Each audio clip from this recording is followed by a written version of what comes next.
4 enchendo a nossa geladeira. E dessa vez eu tenho um participante especial, meu filho Josh. Vai abrir uma bolinha com a gente.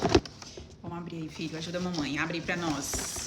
Tem 3 bolinhas aqui ainda. E depois eu tenho que tirar esses aqui, ó. Tá vendo, gente? Tem que tirar pra colocar dentro da nossa mini geladeira. Nossa, minha geladeira tá muito vazia. Misericórdia. 3 hours later. Pronto, bora. Tcharam! Ai, que lindo! Só Gente, isso. esse aqui é o imã, filho. Você sabia que essa geladeira tá viral? Todo mundo comprando? Todos adultos, né? As mulheres velhas, tudo comprando essa geladeirinha. Tive a minha infância. Então, vamos abrir aqui pra não ficar muito longo. Vamos abrir os 2. Nossa!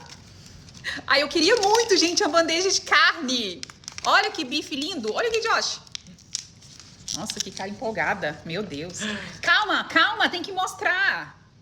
Ó, esse aqui que ele abriu. O que é isso aqui, meu filho? Pizza? Pizza Hut. Gente, olha aqui. Cara, eu tô aproveitando esse negócio. Olha, pizza quadrada. Eu nunca vi essa pizza quadrada assim, não, hein? Gente, é fofo demais. Ah, não. Esse aqui eu queria muito. Creme cheese. Olha isso, a embalagem idêntica. Fala sério, que esse povo faz isso? Ah, não. Repetido, esse aqui eu já tenho. É salsa de não, esse aqui é pepperoni. Yes. Mostra abrindo aqui, meu filho, por favor. Ah, esse aqui eu gostei. Esse aqui, só esse, já vai encher minha geladeira, vai ver? Só esse frango enorme. Vou colocar ele aqui na parte de cima. Olha que lindo que ficou. Agora a pizza, filho. Vou colocar a pizza aqui. A carne, vamos congelar essa carne, né, gente? Vou colocar aqui na gaveta. Creme cheese. Creme cheese vai aqui.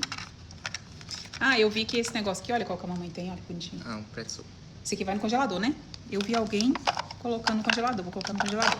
E esse aqui, gente, o pepperoni, vou colocar aqui também nessa gaveta, que é a gaveta de café da manhã. Pronto, nossa geladeira. Tem mais? Tem mais um. Oba!